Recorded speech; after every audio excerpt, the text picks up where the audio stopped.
Alors bonjour à vous tous. Une excellente Pentecôte.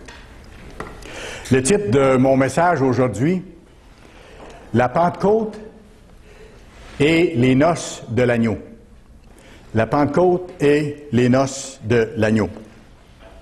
Dans l'Ancien Testament, il y a 5 livres qui sont désignés comme étant ce qu'on appelle les rouleaux pour les jours de fête. 5 livres spécifiques qui sont désignés comme étant les rouleaux pour les livres de fête. Et chacun de ces livres-là était lu dans les synagogues à des jours de fête précis. Un de ces livres-là, c'est le livre de Ruth. C'est un tout petit livre qui comprend seulement 4 chapitres. C'est tout court, mais ô combien rempli de signification, surtout par rapport à la Pentecôte qu'on célèbre aujourd'hui et par rapport au retour du Christ et aux noces de l'agneau où le Christ va épouser l'Église pris collectivement.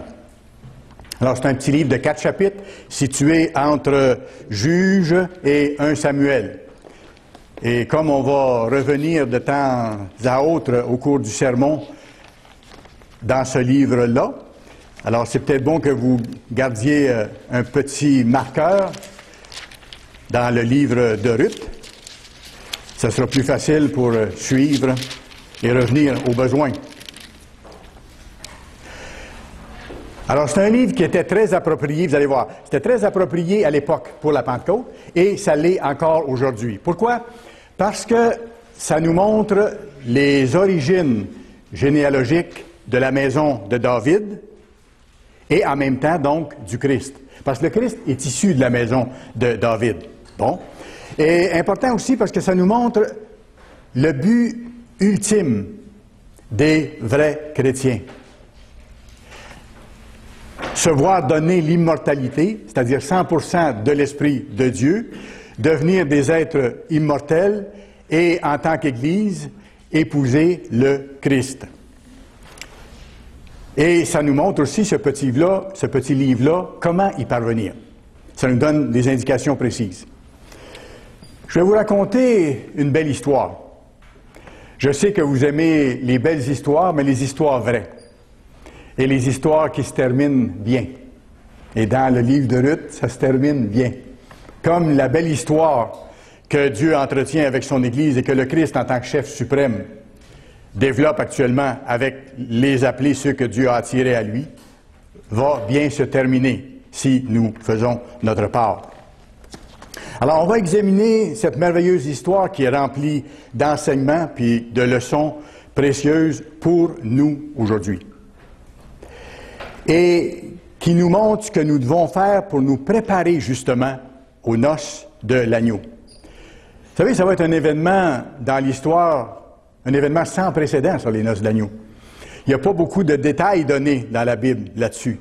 Mais à cause de l'emphase que Dieu y met, on sait que ça va être un événement grandiose, incroyable. De toute façon, écoutez, ça va être les retrouvailles des serviteurs de Dieu qui sont morts au cours de l'histoire puis qui se connaissaient. Et ça va être le contact, pour la première fois en direct, de tous les serviteurs au cours de l'histoire qui sont morts à des étapes différentes ou qui auront été transformés au retour de Christ d'ici quelques années. Mais le premier contact avec ceux qu'ils n'ont pas connus dans l'histoire. Le moment pour vous et moi, si on est transformés à ce moment-là, de rencontrer Abraham face à face, de rencontrer Noé face à face et les autres serviteurs de Dieu. M. Armstrong, moi je l'ai connu personnellement, d'autres ne l'ont pas connu ici, certains l'ont connu aussi. Retrouver M. Appartient. Alors, il y aura toutes ces choses-là qui vont se passer lors des noces de l'agneau. Et ça va être le lancement du monde à venir. C'est ça que ça veut dire aussi. Je ne veux pas aller plus loin dans l'explication des noces de l'agneau, mais déjà vous entrevoyez, je pense, qu'on pourrait étendre la compréhension de ce phénomène-là qui va être vraiment unique dans l'histoire. Alors, l'histoire de Ruth nous montre ce que nous devons faire pour nous préparer aux noces de l'agneau. Alors, dans le message aujourd'hui, nous allons voir les événements entourant le mariage de Boaz et de Ruth, dont le livre porte le nom. D'abord, je vous en donne un résumé, parce que je veux me garder du temps pour expliquer certains points précis. Je vous en donne un résumé.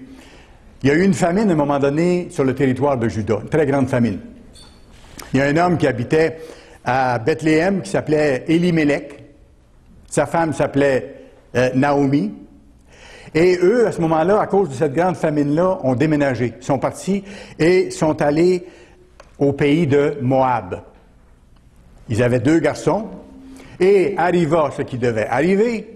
Les 2 garçons se sont mariés, mais en terre moabite. Donc, ils ont épousé des filles de Moab. OK? Bon, jusque-là, l'histoire se développe de cette façon-là. Peu de temps après, le malheur frappe. Élimélec meurt. Les 2 fils d'Élimélec, qui étaient mariés à des Moabites, meurent aussi. Reste donc Naomi, la veuve, avec les épouses de ses 2 fils. Ça, c'est la situation en territoire de Moab.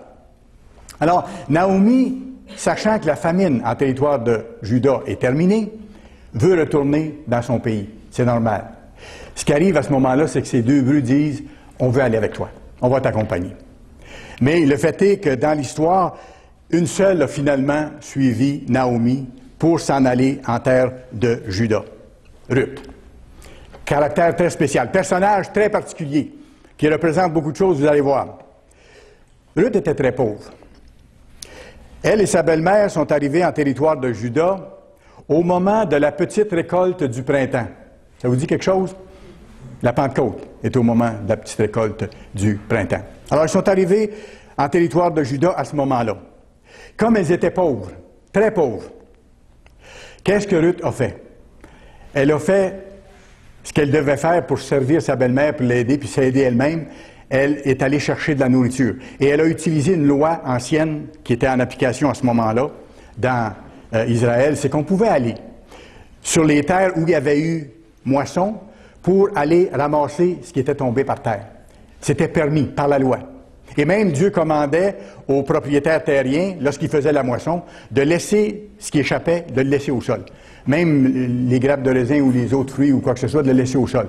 Pour la veuve, l'étranger, l'orphelin, la loi est ainsi faite. On voit la mentalité de Dieu avec ça. Alors, ce que Ruth a fait, elle est partie, puis elle est allée, ce qu'on appelle glaner. C'est-à-dire, elle est allée ramasser ce qui était tombé derrière les moissonneurs pour avoir de quoi manger. Il n'y avait aucune assistance sociale pour personne à l'époque. Écoutez, nous, dans nos pays modernes actuels, on a l'impression parfois que l'assistance aux gens par le gouvernement, ça a toujours été le cas, mais ça n'a pas toujours été le cas. Je me rappelle, quand j'étais enfant, il n'y avait pas d'aide de la part du gouvernement. Absolument pas. Et quand on remonte plus loin, c'était encore plus difficile, autant que je vous parle. Alors, Ruth est allée dans le champ, elle a ramassé des épis, restés au sol pendant la moisson. Elle a donc glané. Alors, comme je dis, la loi enjoignait un propriétaire terrien de ne pas ramasser ce qui restait dans son champ, dans sa vigne, de ne pas retourner chercher même une gerbe qui était oubliée ou des fruits qui étaient restés à terre, parce que Dieu disait, ça va être pour l'orphelin, la veuve, celui qui est pauvre, et l'étranger qui est de passage sur votre territoire. Maintenant, je vais plus loin. Dans le récit, le champ où Ruth est allée glaner appartenait à un dénommé Boaz. C'était, comme par hasard, mais ce n'est pas un hasard, parce que Dieu est en arrière de toute cette histoire-là, vous allez voir. Ce champ appartenait à un dénommé Boaz, qui était un parent de Naomi, de la belle-mère de Ruth, par alliance, par Élimélec. OK? Donc, c'était un membre de la famille. Mais elle ne le connaissait pas, là. Et cet homme-là, Boaz, qu'est-ce qu'il a fait? On le voit dans l'histoire. Il a protégé l'étrangère, Ruth. Il l'a même encouragée. Il a pris soin d'elle. Il n'a pas abusé d'elle d'aucune façon. Il ne l'a pas rejeté non plus. Il a appliqué comme il faut la loi de Dieu. Il est allé même plus loin. Et vous allez voir ce que ça veut dire pour nous maintenant. Alors, Ruth a continué d'aller glaner dans le champ de Boaz. Et ce qui est arrivé, voyant la bonté de cet homme-là, comment l'homme ne profitait pas d'elle, ne la rejetait pas, mais au contraire, la protégeait, l'encourageait, elle a eu de l'admiration pour lui. Et l'amour commence comme ça. Hein? Elle a eu de l'admiration pour cet homme-là. Elle a eu de l'affection pour lui. Et elle a eu de l'amour pour Boaz. Vers la fin de la récolte, il s'est passé quelque chose. Naomi, la belle-maman, a vu ce qui se passait.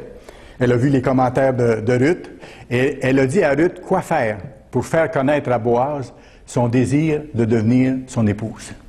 Elle lui a dit quoi faire, comment procéder dans la justice, dans la bonne façon de faire, pas dans la façon de la société moderne de courir après les garçons ou de courir après les filles. Il y avait une façon honnête, pure, selon les lois de Dieu. Alors Naomi a dit à Ruth quoi faire et Ruth l'a fait. Et elle a fait connaître à Boaz son désir de devenir sa femme. Mais, il y avait un problème à régler.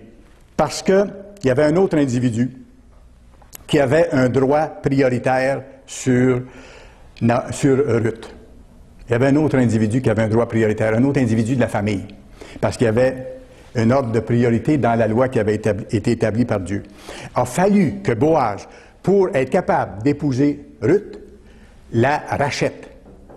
La rachète. Déjà, vous voyez un peu des parallèles. On va aller plus loin là-dedans. Et ils se sont mariés et ils ont eu un fils. Bon. Et Naomi, elle, bon, si on prend rapidement son histoire, à part de son pays, elle s'en va d'un pays nouveau. Ses deux fils marient des filles de là. Son mari meurt, ses fils meurent. Elle se retrouve tout seule dans le dénuement le plus complet. Et là, elle revient donc dans sa misère, mais au moins dans son pays. Alors ça, c'est ce qu'elle avait vécu. Mais elle n'a jamais critiqué Dieu. Et elle n'a pas dit à Dieu, mon Dieu m'a abandonné, mon Dieu me fait souffrir. Je ne peux pas croire en un Dieu qui permet que je vive ces choses-là. Jamais vous voyez Naomi parler de cette façon-là. Elle parle au contraire de Dieu, comme du Dieu puissant qui bénit. Donc, elle avait sa confiance en lui. Et on voit par sa façon d'agir qu'elle disait, dans le fond, j'ai confiance en mon Dieu. Il va agir en son temps. Il va agir à sa façon. C'est ce que son attitude dit. Alors, Naomi, qui avait été tellement éprouvée, arrive ce petit bonhomme-là dans la famille. Ça a été la joie de sa vieillesse. Ça a été le bonheur pour Naomi. Tout a changé à partir de là. Alors, à partir de cette belle histoire d'amour qui est une histoire réelle, on va voir des points de comparaison qui s'appliquent pour nous actuellement, qui nous apprennent beaucoup en ce jour que nous avons le bonheur de célébrer aujourd'hui, le jour de la Pentecôte. Chacun des trois personnages majeurs de cette histoire symbolise quelque chose. Bien sûr, je vous rappelle qu'en arrière-scène, il y a le Père, il y a le Dieu suprême de l'univers, le gouverneur de l'univers, qui arrange les circonstances pour que son plan s'accomplisse. Et l'histoire de Ruth et de Boaz est fortement symbolique de ce que nous vivons aujourd'hui. Dieu l'avait déjà prévu depuis longtemps et a permis que cette chose-là se produise pour nous enseigner des choses à nous aujourd'hui. Alors chacun des trois personnages à l'intérieur de ces événements-là a une grande signification, et symbolique et prophétique. Parce que ça annonçait des choses qui allaient se produire, à l'intérieur desquelles nous vivons maintenant. Boaz, homme bon, puissant, riche, représente le Christ. Boaz représente le Christ. Ruth, jeune femme, moabite, très pauvre, sans ressources. Ça, c'est vous et moi individuellement. Ruth, jeune femme, moabite, très pauvre, sans ressources. Ça, c'est vous et moi individuellement. N'ayant au point de départ aucune puissance spirituelle. N'ayant au point de départ aucune puissance spirituelle, aucun moyen de payer nos propres fautes. Aucun moyen, autrement dit, de nous racheter nous-mêmes. Ça prenait quelqu'un pour payer à notre place. Quelqu'un qui pouvait, lui, avoir la valeur suprême de payer pour les fautes de toute l'humanité, mais de chacun pris individuellement. Alors ça, c'est Ruth, qui vous représente, vous et moi, individuellement. Naomi, maintenant. La veuve éprouvée, mais fidèle à Dieu dans toutes les circonstances. Ça, c'est l'Église de Dieu. Ça, c'est l'Église de Dieu. Qu'est-ce que Naomi a fait par rapport à Ruth, par rapport à l'appeler, si vous voulez? Elle a encouragé Ruth, elle a enseigné à Ruth comment faire, elle l'a consolé, elle l'a dirigé. Qu'est-ce que l'Église fait pour vous et pour moi? Elle nous console, elle nous dirige, elle nous enseigne, elle nous montre le chemin. Exactement. Alors là, vous avez les trois personnages avec ce qu'il représente, avec le symbolisme important qu'il veut dire. Allons dans Ruth. Allons dans Ruth, chapitre 1, et le verset 15. 15 à 17. Naomi dit à Ruth, « Voici ta belle-sœur est retournée vers son peuple et vers ses dieux. Retourne comme ta belle-sœur. » Je vous ramène dans l'histoire au moment où Naomi avait décidé, dans le territoire de Moab, de retourner dans Juda. Et où ses belles-filles avaient dit, on va aller avec toi. Il y a une qui a décidé de ne pas aller. Alors la deuxième qui avait décidé d'aller avec sa belle-mère, Naomi, la belle-mère, lui dit, fais comme ta belle-sœur, reste dans ton pays, va vers les tiens, va vers ta famille. Ruth répondit, ne me presse pas de te laisser, de retourner loin de toi. Et regardez la phrase puissante ici. Où tu iras, Naomi, j'irai. Où tu demeureras, je demeurerai. Ton peuple sera mon peuple et ton Dieu sera mon Dieu. Où tu mourras, je mourrai et j'y serai enterré. Que l'Éternel me traite dans toute sa rigueur si autre chose que la mort vient à me séparer de toi. Toute une déclaration, là, de la part de cette jeune femme-là, de la part de Ruth. Voyez-vous toute la signification qu'on peut extrapoler à partir de ça? Des mots simples. Ce pas des mots compliqués, mais des mots puissants et combien touchants, combien profonds, combien émouvants. On voit par cette phrase-là que Ruth était prête, ayant été appelée, ça va vous faire penser à quelque chose, à tout abandonner. Elle était prête à tout abandonner. Et le petit titre que j'ai donné à ce passage-là de mon sermon, c'est « Engagement total de Ruth ». Alors, Ruth était prête à tout abandonner. Son pays natal, sa famille, son peuple, les siens, sa religion, pour suivre Naomi. Vous savez ce que ça veut dire? Elle était prête à perdre son identité. Qu'est-ce qui fait votre identité? Où vous êtes né, votre famille, votre nation, votre peuple, ce que vous avez vécu, la religion que vous avez eue, dans laquelle vous avez grandi, vos façons de faire, et ainsi de suite. C'est ça qui fait votre identité. Mais elle a abandonné tout ça, elle vient de le dire. Je vais laisser tout ça de côté, je vais te suivre. C'est comme ce qui s'est passé exactement le jour où vous et moi, on a été baptisés. Qu'est-ce qui s'est passé? On a renoncé à nous-mêmes. On a renoncé à notre peuple. Pourquoi? Pour faire partie du peuple de Dieu. On a changé de citoyenneté.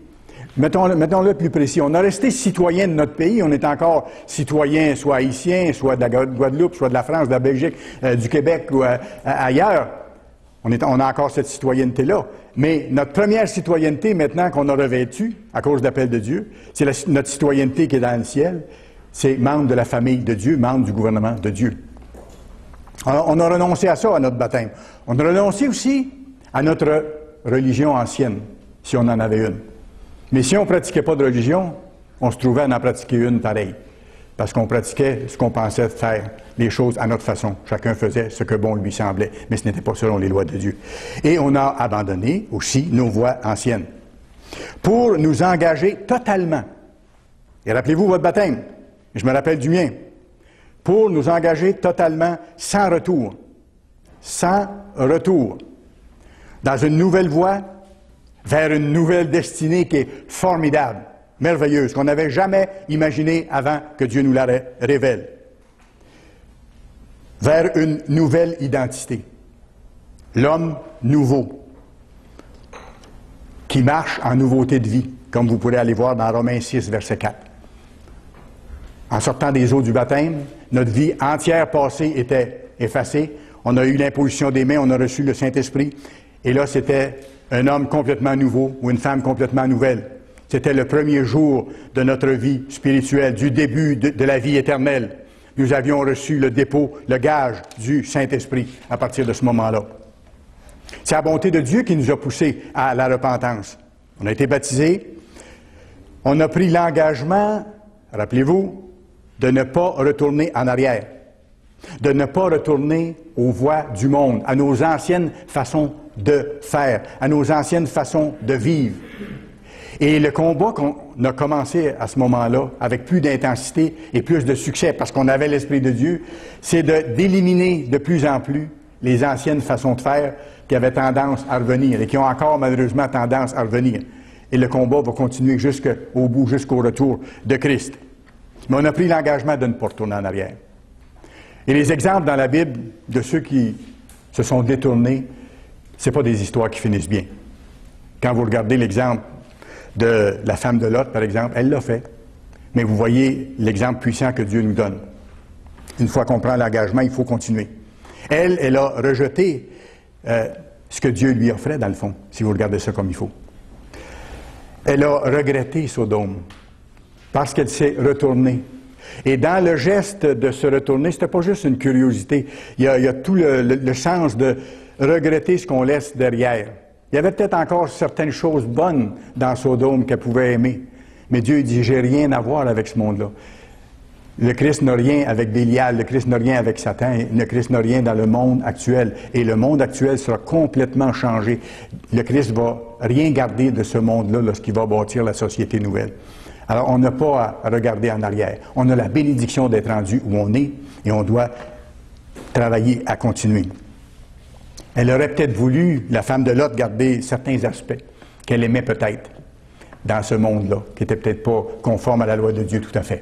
Mais il y a une chose certaine, et puis ça, il faut faire attention, c'est qu'elle n'a pas vraiment cru Dieu. Vous y penserez un peu. Elle n'a pas vraiment cru Dieu.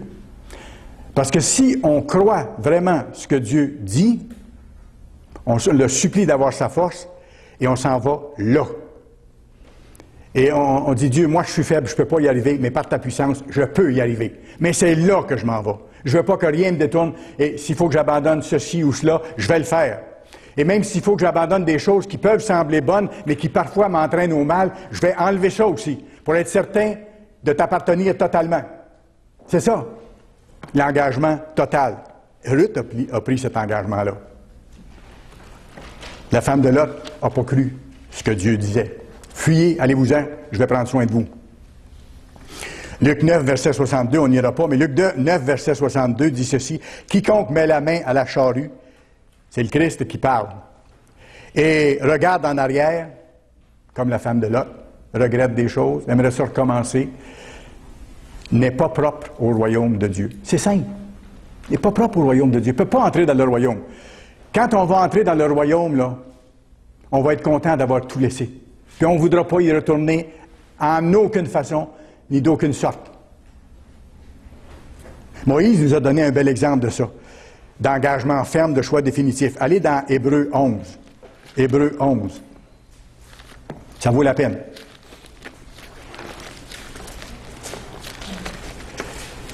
Hébreux chapitre 11 et le verset 24. C'est par la foi que Moïse, devenu grand, refusa d'être appelé fils de la fille de Pharaon. Bon, écoutez, on parle ici d'un poste prestigieux, avec beaucoup d'argent, beaucoup de gloire, beaucoup de puissance. Il dit, ici, Moïse a refusé ça. Et qu'est-ce qu'il a choisi à la place? D'avoir de quoi de mieux, encore plus de richesse, plus de gloire, plus de vie excitante. Il préféra être maltraité avec le peuple de Dieu, plutôt que d'avoir pour un temps la jouissance du péché. Hey, c'est quelque chose, là. Choisir quelque chose d'aussi facile, d'aussi attirant, physiquement, humainement parlant, pour dire, je laisse tomber ça, je vais souffrir, mais moi j'ai un but plus grand que ça. Je veux servir mon Dieu, je veux prendre un engagement total. Il regarda l'opprobre de Christ comme une richesse plus grande que les trésors de l'Égypte. Et c'est vrai. Et c'est vrai. Car il avait les yeux fixés sur quoi? Sur le but, la rémunération. C'est par la foi qu'il quitta l'Égypte, etc., sans être effrayé de ce que Pharaon ferait, et ainsi de suite. Alors, un engagement total. La vraie repentance selon Dieu. C'est ça, la vraie repentance selon Dieu. Se rendre compte qu'on n'a pas obéi à Dieu dans le passé et que là, on veut désormais le faire totalement, régulièrement et de façon définitive. Notre engagement doit être total et définitif, comme celui de Ruth. Pas de retour, pas de retour. Écoutez, à quoi est-ce que nous retournerions? C'est un peu comme l'apôtre Pierre a dit à un moment donné au Christ, lorsque certains de ses disciples, pas des étrangers, des disciples ont quitté le Christ. Et le Christ s'est retourné vers Pierre et les autres et il leur a dit, vous autres, voulez-vous vous en aller, vous autres aussi? Pierre lui a dit, où est-ce que tu voudrais qu'on aille, Seigneur? C'est toi qui as les paroles de la vie éternelle. Oui, c'est ça. Et pour nous, c'est la même chose. Exactement la même chose. Alors, Ruth a donné une direction complètement nouvelle à sa vie. Et elle a agi dans cette direction. Une chose importante qu'elle a faite, elle a glané. Elle a glané, je reviens là-dessus. Ruth 2. Ruth, chapitre 2.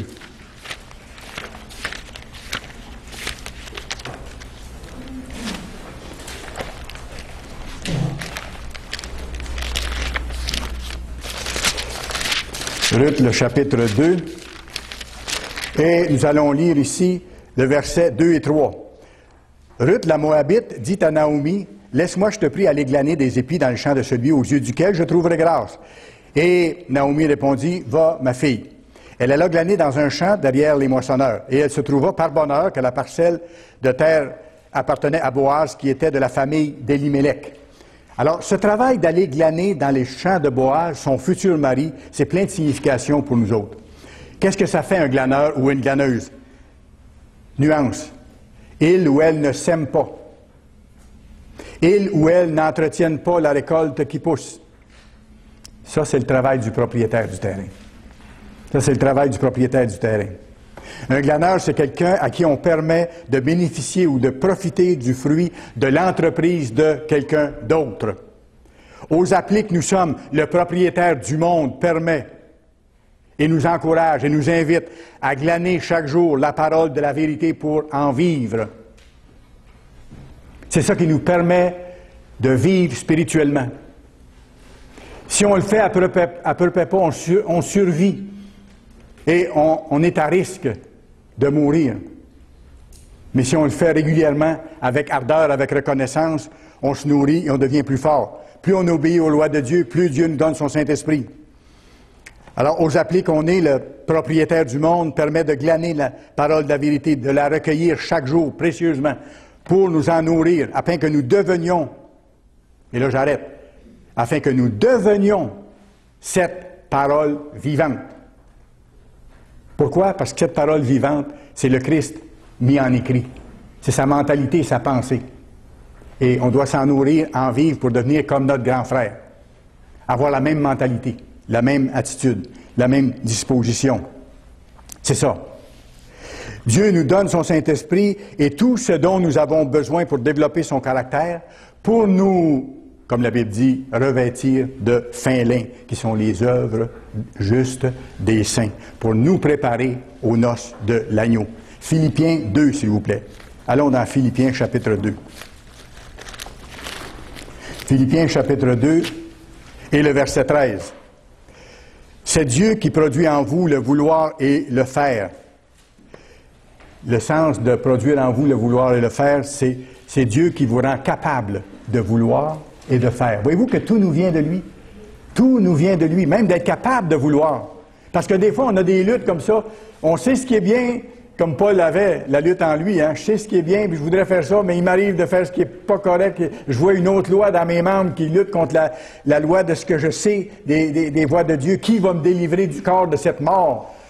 Le Christ, il le dit. Dans Matthieu, pas dans Matthieu, mais dans 7, 23. Alors ici, il dit bien, c'est Dieu qui produit en vous le vouloir et le faire. Regardez le verset 14. Faites toutes choses sans murmure ni hésitation, afin que vous soyez irréprochables et purs, des enfants de Dieu irréprochables au milieu d'une génération perverse et corrompue, parmi laquelle vous brillez comme des flambeaux dans le monde, portant la parole de vie. Et c'est beaucoup ça, juste ça là. Nous devons porter en nous la parole de vie dans notre façon de penser, dans notre façon de réagir, dans notre façon d'agir. Regardez le verset 12. Ainsi, mes bien-aimés, comme vous avez toujours obéi, travaillez à votre salut avec crainte et tremblement. Non seulement comme en ma présence, c'est Paul qui parle, mais bien plus encore maintenant que je suis absent. Ça veut dire qu'on est le même si les gens ne nous voient pas. qu'on soit seul chez nous, qu'on soit dans un centre d'achat où on ne connaît personne, notre attitude doit être celle d'un ambassadeur de Christ, de quelqu'un qui porte en lui la parole de vie. C'est notre rôle de glaneur de la parole, c'est ça. D'être actif, d'aller chercher ce guide-là et de le faire nôtre pour en vivre, de garder tout ce qu'il faut pour en vivre et ne pas garder secrètement certaines attitudes mauvaises qui sont contre la loi de Dieu, en étant négligent aussi. On peut être négligent plus que zélé. Et à ce moment-là, on n'avance pas. Au contraire, comme on y est invité souvent dans la Bible, il dit « ranimez l'esprit », hein? « Ranimez en vous l'esprit ». Ça, c'est entretenir la flamme. Puis entretenir la flamme, ça se fait sur une base régulière. Sans ça, le feu, il diminue. Puis à un moment donné, la flamme risque de disparaître. Alors, au départ, vous et moi, on était comme Ruth, dans un état d'impuissance totale. Vous irez voir Romains 5, verset 6. Lorsque nous étions sans force, Christ, au temps marqué, est mort pour des impies. Lorsque nous étions sans force. On n'avait aucune force spirituellement. Et tous les humains de toutes les nationalités sont des pécheurs. Les Israélites aussi.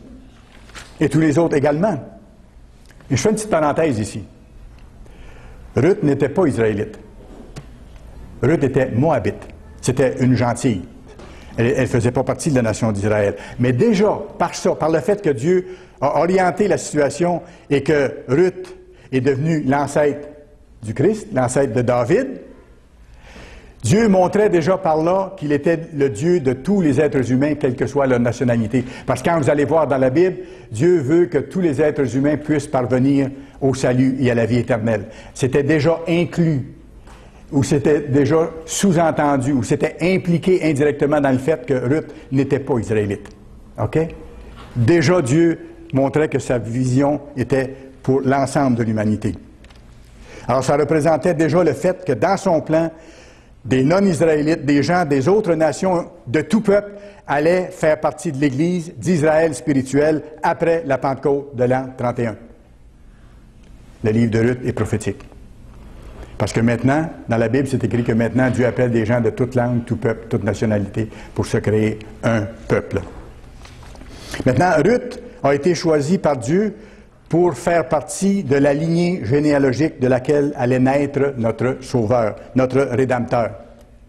Comme j'ai dit, Dieu est le Dieu de tous les êtres humains et il veut que tous, un jour, puissent parvenir au salut par la repentance. Tous ceux qui vont accepter et tous ceux qui vont être fidèles. Maintenant, je viens à Boaz. Je vous donne un élément concernant Boaz. Boaz a subvenu aux besoins de Ruth. Vous savez, le travail de glaner, c'était pas de tout repos. Hein?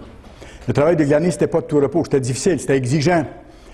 Elle était exposée aux moqueries.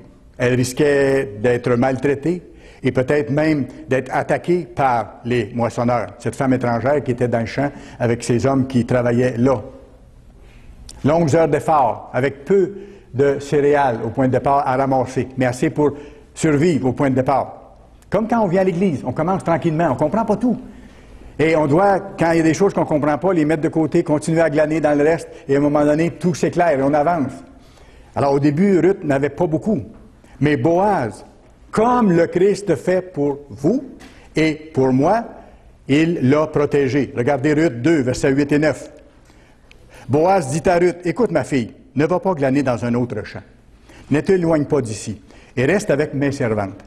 Regarde où l'on moissonne dans le champ et va après elles. J'ai défendu à mes serviteurs de te toucher. Et quand tu auras soif, tu iras au vase et tu boiras de ce que les serviteurs auront puisé. » Alors Boaz l'a pris sous son aile, il l'a protégé et a donné même des directives pour qu'on laisse tomber du grain par terre, qu'on laisse tomber même des gerbes entières pour que Ruth soit encouragée, qu'elle ait davantage de nourriture. Qu'est-ce que Dieu fait quand on vient à l'Église? On commence, on glane un peu ici, un peu là, on comprend certaines choses, pas tout. Et si Dieu voit qu'on met les choses en pratique, qu'est-ce qu'il fait? Dieu donne son Saint-Esprit à ceux qui lui obéissent. Dieu en donne davantage. Et là, on est encouragé. Et là, on le voit intervenir dans nos vies, on le voit répondre à des questions. Des fois, de façon tout à fait surprenante. Des fois, on a une question dans la semaine. Moi, je me rappelle, quand je suis venu à l'Église, ça m'arrivait, on a une question dans la semaine, on va à l'Assemblée de sabbat, la réponse est dans le sermon ou dans la sermonnette. Il y a un chef d'orchestre en haut qui savait que moi, j'avais cette question-là. Je n'ai pas posé la question, mais Dieu m'a répondu d'une certaine façon. Alors Boaz, comme le Christ, a protégé Ruth et a même encouragé ses gens à laisser tomber des choses pour que Ruth soit encouragée et que ses efforts réussissent. Ruth 2, 14 à 17. Ruth 2, 14 à 17. Au moment du repas, Boaz dit à Ruth, alors tiens, ils ont mangé ensemble, là. Approche, mange du pain et trempe ton morceau dans le vinaigre. Elle s'assit à côté des moissonneurs. On lui donna du grain rôti. Elle mangea et se rassasia et regardez, garda le reste. Elle ne gaspillait pas les choses. Hein? Elle a gardé le reste du repas pour l'amener chez elle, pour elle et sa belle-mère. Puis elle se leva pour glaner. Elle n'a pas profité de l'occasion pour essayer de faire des beaux yeux à Boaz pour dire, bon, je vais être capable d'arrêter de travailler. Maintenant, il a de l'air à s'intéresser à moi, je vais essayer de jouer mon jeu. Non, je suis ici pour glaner, je vais faire ce que j'ai à faire. Puis elle se leva pour glaner. Boaz donna cet ordre à ses serviteurs. Lui, il regardait quelle sorte de femme c'était. Qu'elle glane aussi entre les gerbes. Oh, voilà maintenant. Et ne l'inquiétez pas. Et même vous ôterez pour elle des gerbes, quelques épis que vous laisserez tomber pour qu'elle glane, sans lui faire de reproches. Elle glana dans le champ jusqu'au soir, et elle bâtit ce qu'elle avait glané. Il y avait environ un épha d'orge. Donc une belle petite quantité le soir pour retourner à la maison. Alors voyez-vous, le Christ, ou Boaz, a fourni davantage. Il regardait le caractère de cette femme-là, comme il regarde notre caractère se développer lorsqu'il nous appelle à l'Église et nous donne davantage. Mais Ruth avait des efforts à faire, comme nous aussi. Elle a d'abord dû amorcer peu et continuer chaque jour, sans se relâcher, sans se décourager.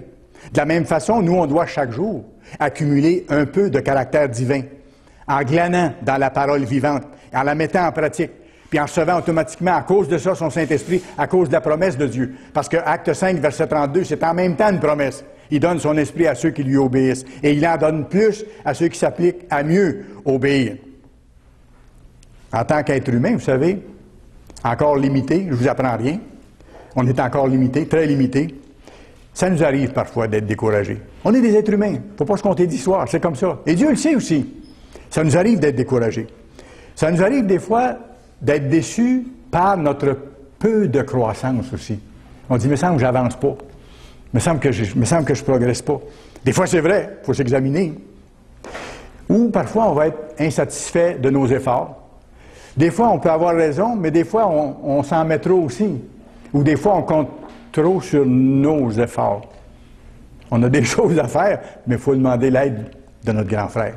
C'est ça. Ça, il veut qu'on l'apprenne. En toutes choses. En toutes choses. Ou parfois, on est assailli par des doutes. Et il y en a un qui aime ça, entretenir les doutes. Parce que l'adversaire est content quand il peut y avoir des doutes dans l'esprit des enfants de Dieu. De toutes sortes de façons, toutes sortes de doutes imaginables. Il nous arrive même des fois de nous demander si Dieu nous aime encore.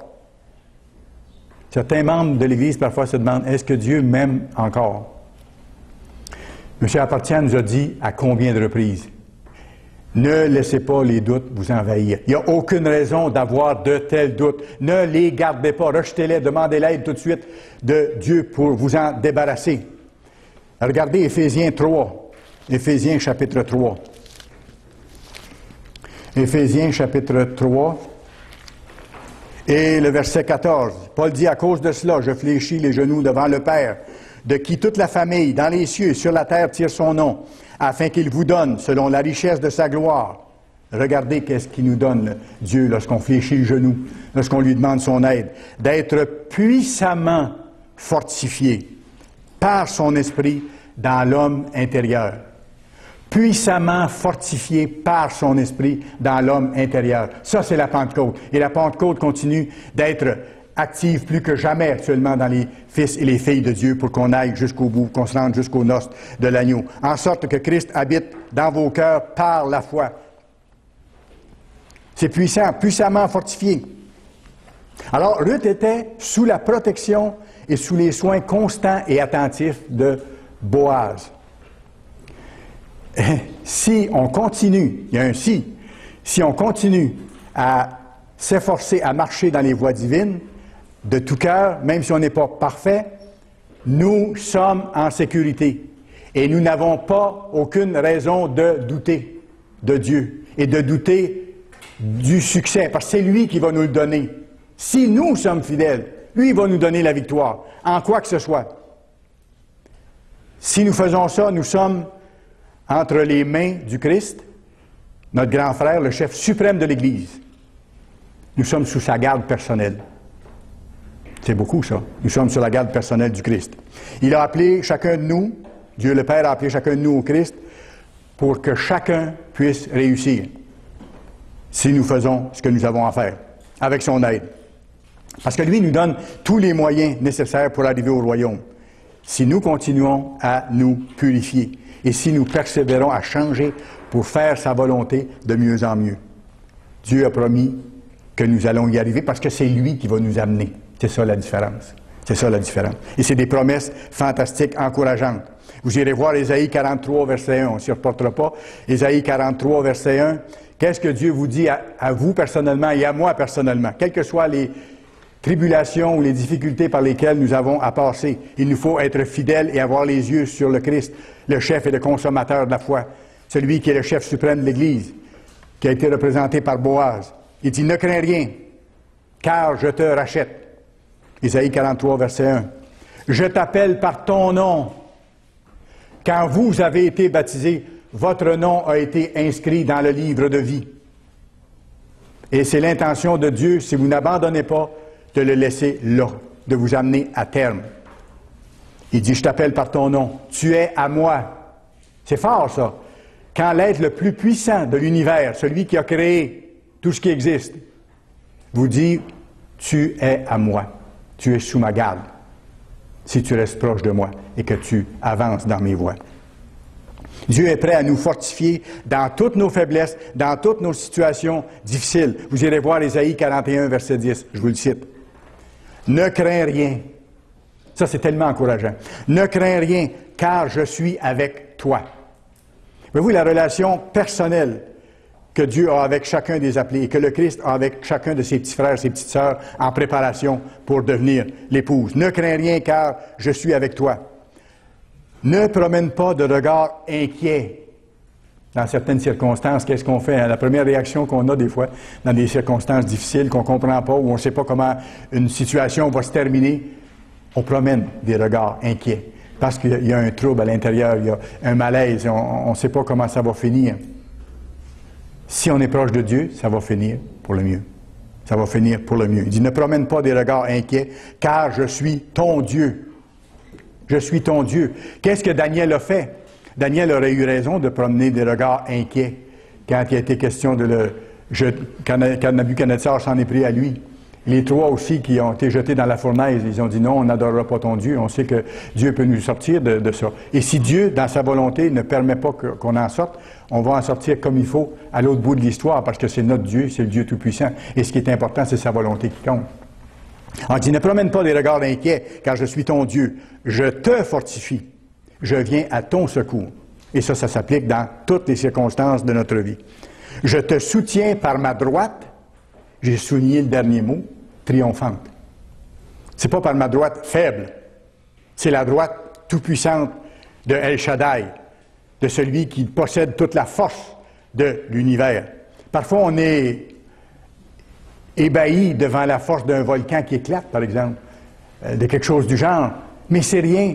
C'est une infime partie de la puissance de Dieu. Dieu a mis ces forces-là dans la nature. C'est une ici, une là. Mais Dieu a mis en existence tout ce qui existe. Il y a plusieurs exemples dans la Bible de gens qui ont choisi de servir Dieu, qui ont placé toute leur confiance en lui, quelles que soient leurs circonstances. Quelles que soient les circonstances, favorables ou non favorables. Comme les ministres doivent faire aussi. On en a l'ordre. Prêche la parole en toutes circonstances, favorables ou non. Et c'est ce que nous devons faire. Alors, il y a plusieurs exemples qui ont choisi de servir Dieu, qui ont placé leur confiance en lui. On voit Ruth ici, vous pouvez aller voir Moïse, Abel, Joseph, et ainsi de suite. Et Paul nous encourage à faire de même, à persévérer dans notre engagement comme Ruth. Allez dans Hébreux 12. Hébreux chapitre 12, s'il vous plaît. Hébreux chapitre 12. On va lire à partir du verset 1 à 3. Nous aussi, puisque nous sommes environnés d'une si grande nuée de témoins. Il vient de donner une liste de personnages qui se sont confiés totalement à Dieu dans la foi, dans Hébreux 11. Il dit, on est environné d'une grande nuée de témoins de Dieu. de serviteurs fidèles. Il dit, rejetons tout fardeau et le péché qui nous enveloppe si facilement et courons avec persévérance dans la carrière qui nous est ouverte. Continuons, quelles que soient les circonstances, mais, en rejetant le péché, par exemple, ça, il vient de dire avant, là, si je ne rejette pas totalement ce qui est péché dans ma vie, si je ne travaille pas avec l'aide de Dieu à l'éliminer totalement, pour pas que je m'attende à avoir la grande protection de Dieu et son inspiration pour prendre les bonnes décisions et ainsi de suite. Courons avec persévérance dans la carrière qui nous est ouverte, ayant les regards sur Jésus qui donne la foi et l'amène à la perfection.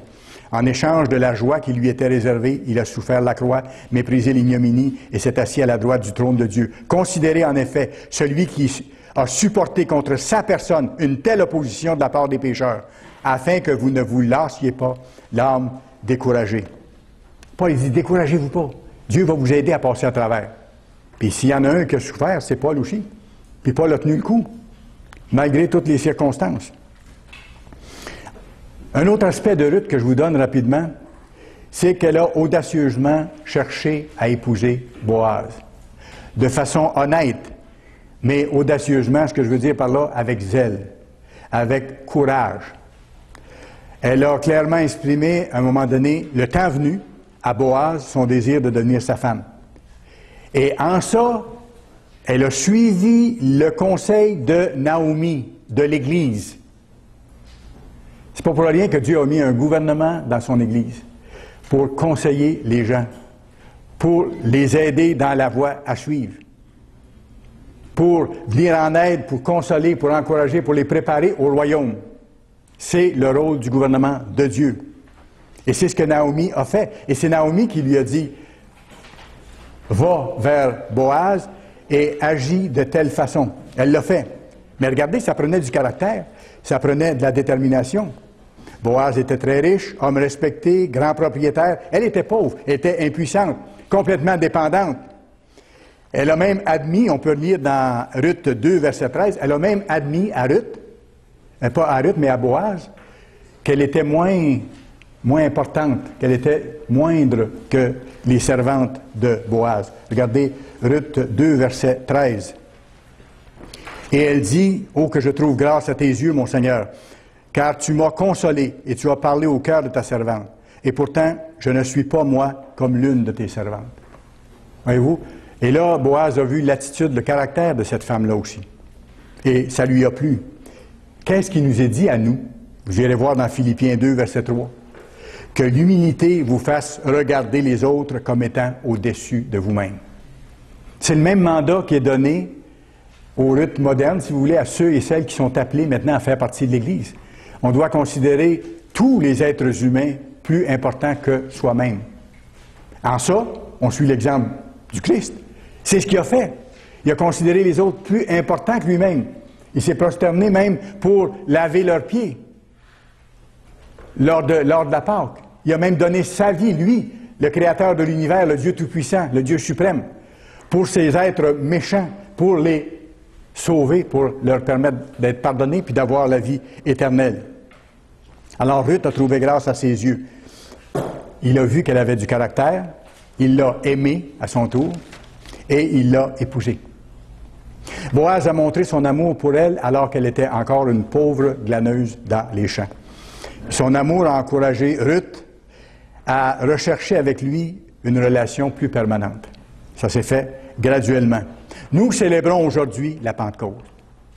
Grâce à Dieu et à son amour, on connaît la vérité. C'est vrai. On ne serait pas ici si Dieu ne nous avait pas appelés, s'il ne nous avait pas révélé ces choses-là. On connaît ses fêtes, on connaît le but réel de l'existence. Ça nous a été donné. On peut être pardonné, on peut être soutenu, consolé, encouragé par Dieu. Selon son plan, Dieu veut que son Église, nous tous, collectivement, nous devenions l'épouse du Christ. Mais il faut que nous nous vêtissions de fin lin, que nous soyons fidèles. Pour ça, il faut que graduellement, et ça c'est important, dans le fond c'est la question de fond, il faut que graduellement notre nature humaine soit complètement, totalement remplacée par la nature divine, par la nature de Dieu. Et il y a un but à ça, vous allez voir. C'est un aspect du mariage avec le Christ. Parce qu'au retour du Christ, qu'est-ce qui va se passer pour les serviteurs fidèles?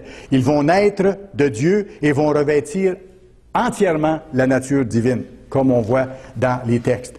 Et c'est seulement à ce moment-là que nous pourrons devenir l'épouse du Christ en tant qu'Église.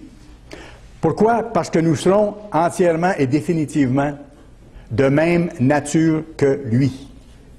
Nous serons sur le même niveau d'existence. Un homme et une femme se marient parce que c'est deux êtres de même nature sur le même niveau d'existence. Actuellement, ce n'est pas le cas.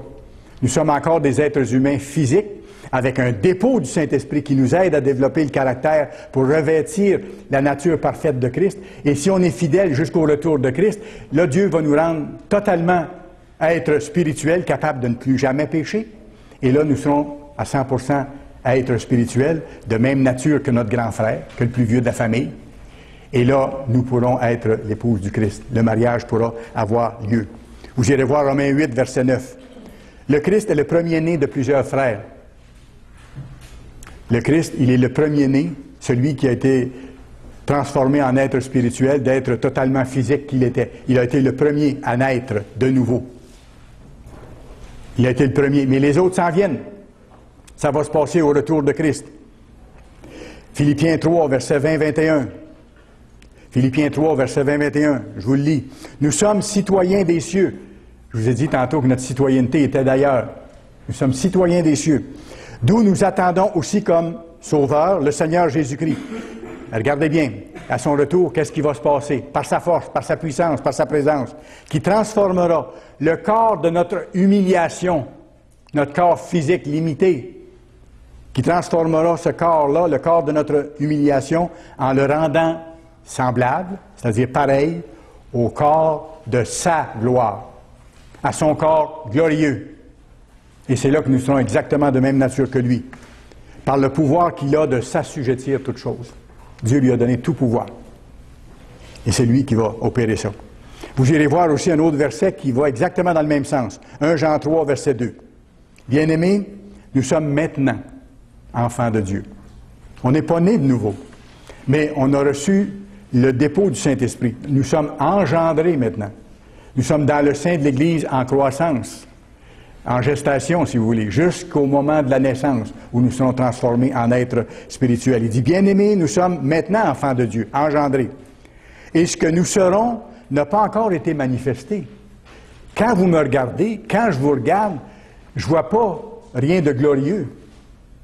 Je vois des belles choses dans les actions des fils et des filles de Dieu, dans leur comportement, mais on n'est pas glorieux, on est des êtres humains physiques, avec nos maladies, nos petites difficultés, et ainsi de suite, notre vieillissement et tout ça.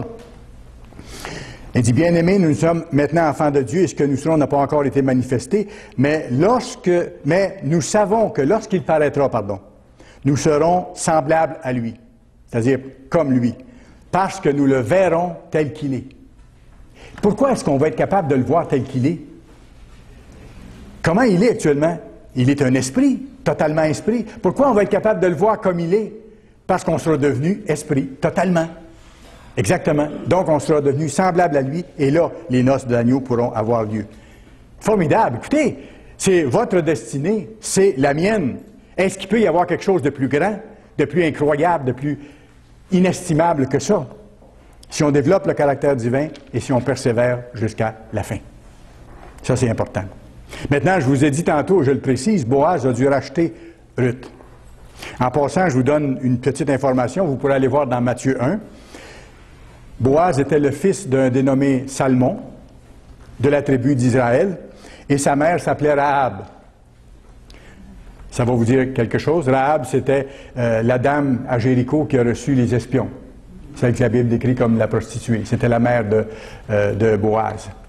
OK? Alors, encore là-dedans, Dieu, dans son plan de miséricorde pour tous les êtres humains qui ont tous péché, personne n'est mieux que d'autres, mais Dieu permettait à des non-Israélites d'être de la lignée de ceux qui allaient engendrer le roi David et ensuite le Christ. Et il montrait par là qu'il est le Dieu de tous les êtres humains et que son grand but, c'est que tous aient la chance de pouvoir, s'ils font ce qu'il faut lorsqu'ils sont appelés, entrer dans le royaume de Dieu et devenir ses enfants. C'est extraordinaire, c'est formidable.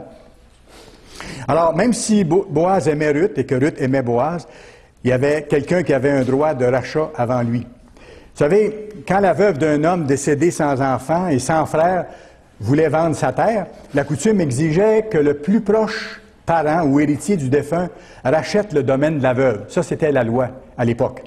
La terre, à ce moment-là, restait dans la famille. La coutume voulait aussi que le parent, suivant ce principe, épouse la veuve pour ne pas compromettre l'héritage de la famille. Alors, c'est comme ça que ça se passait. Mais il y avait un parent qui était en priorité sur Boaz. Alors, c'est pareil pour nous. Pour que le Christ puisse un jour nous épouser en tant qu'Église, il fallait d'abord qu'il nous rachète. Parce qu'on ne pouvait pas se racheter soi-même. Il y avait un autre qui avait un droit de propriété sur nous. C'est le prince de ce monde. On lui appartenait. Et il fallait que le Christ nous rachète, nous sorte de là, lave nos fautes et nous donne maintenant la force pour aller plus loin. Notre rachat, notre rédemption, elle a commencé avec la mort du Christ à la Pâque. Elle a commencé avec la mort du Christ à la Pâque. Et c'est un processus qui se continue.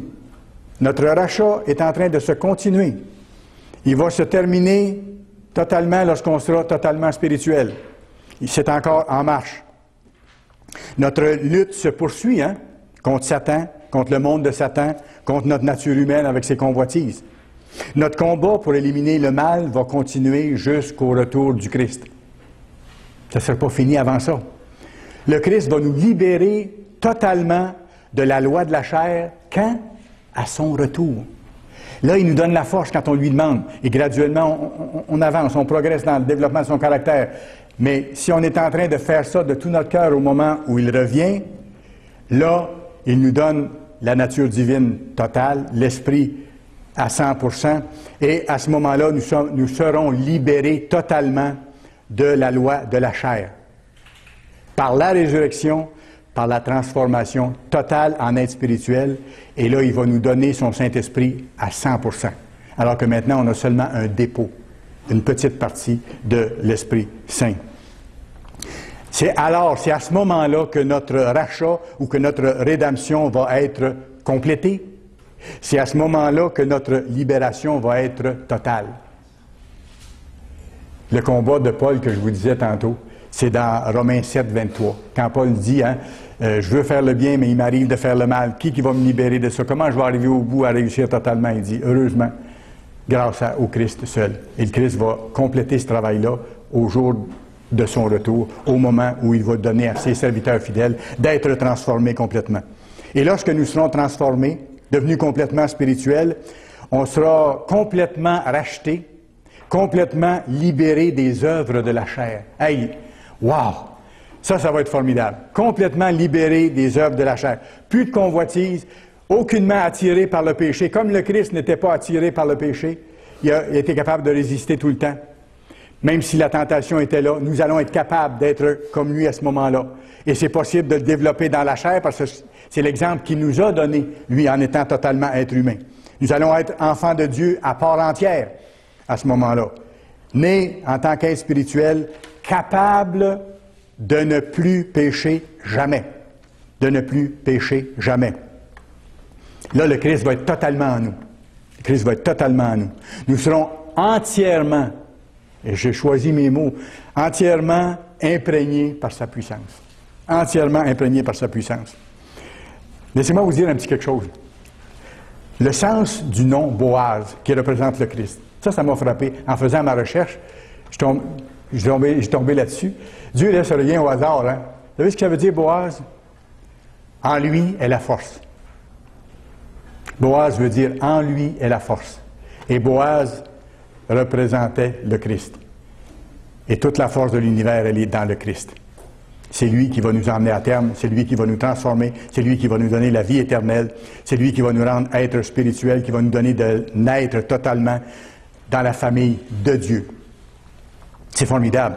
Maintenant, en terminant, Naomi symbolise l'Église. Je l'ai mentionné tantôt. Et c'est un rôle important. C'est un rôle essentiel.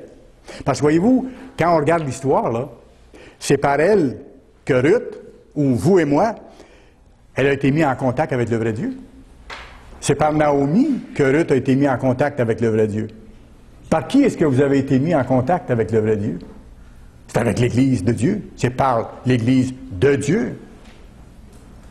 Vous êtes comme moi, sans doute, avant avant d'avoir été appelé par Dieu puis de venir à son Église, je croyais à un Dieu ou à un principe premier, mais je ne connaissais pas le vrai Dieu, absolument pas. Et je le découvre encore régulièrement, mais je l'ai connu grâce à l'Église, grâce au travail de M. Armstrong et des autres qui étaient avec lui et qui ont continué et qui continuent encore, grâce à M. Meredith, grâce à tout le travail que M. Appartient a fait, et ainsi de suite. Alors, c'est par Naomi que Ruth, vous et moi, on a été mis en contact avec le vrai Dieu, et c'est par Naomi que Ruth a été mise en contact avec son futur mari, et c'est par Naomi, l'Église, que Ruth a été enseignée comment faire les choses de la bonne façon pour se préparer à son mariage. Exactement. Comment faire les choses de la bonne façon. Alors, le rôle de Naomi, il est vraiment pareil au rôle de l'Église dans chacune de nos vies. C'est par l'Église de Dieu, et je m'exprime autrement, vous allez voir l'image aussi, c'est par l'Église de Dieu, par cette minuscule, grande œuvre, que nous avons connu le vrai Dieu et que nous avons pris contact avec lui. Et la base du christianisme, c'est une relation personnelle de nous à lui. Par le ministère, l'Église nous a continuellement encouragés, nourris, parfois corrigés, malheureusement, on devait l'être, et on doit le faire à l'occasion. L'Église nous a guidés dans notre développement spirituel. L'Église nous a toujours incités à quoi? À garder les yeux sur le Christ, en sachant que c'est de lui que nous vient la force pour être capable d'aller jusqu'au bout. C'est ce que l'Église nous a toujours montré et qu'elle nous montre encore. Garder les yeux sur le Christ et sur le but pour devenir des êtres divins et être transformés totalement pour être capable de devenir l'épouse éternelle. J'aime ce terme-là dans cette expression-là, l'épouse éternelle du Christ. Ce n'est pas comme il y a certaines cérémonies de mariage où on dit « jusqu'à ce que la mort vous sépare ». Dans certaines églises, on prononce après avoir prononcé les vœux, l'officiant dit ça, « vous êtes mariés jusqu'à ce que la mort vous sépare ». Non, ça ne sera pas ça. C'est que nous allons être mariés au Christ pour toute la vie éternelle. Ou vous allez être mariés au Christ et rien ne pourra vous séparer de lui maintenant. Parce que vous allez être arrivés au but, au grand but que Dieu nous a fixé. Voyez-vous pourquoi le livre de Ruth était lu en Israël chaque jour de la Pentecôte? Et voyez-vous pourquoi il est encore approprié aujourd'hui de le revoir, de le lire, puis de voir la signification profonde que ça a, prophétiquement et symboliquement également? Prenez le temps de le relire. Relisez-le tranquillement, ayant à l'esprit un peu ce qu'on a vu aujourd'hui. Vous allez le voir d'une façon différente, puis vous allez voir que déjà, Dieu mettait dans ces événements-là qu'il a bénis, Dieu mettait en germe son plan pour l'Église du Nouveau Testament en vue des noces de l'agneau. Ayez en tête aussi ce que représentent les trois personnages dont on a parlé. Si nous nous engageons totalement, comme Ruth, dans la voie que Dieu nous enseigne par son Église. Vous savez, c'est une grandiose histoire qui va en se développant. Une merveilleuse histoire d'amour, rendue possible grâce à notre grand Rédempteur. Une merveilleuse histoire d'amour qui va bientôt franchir une étape fascinante, celle des noces de l'agneau.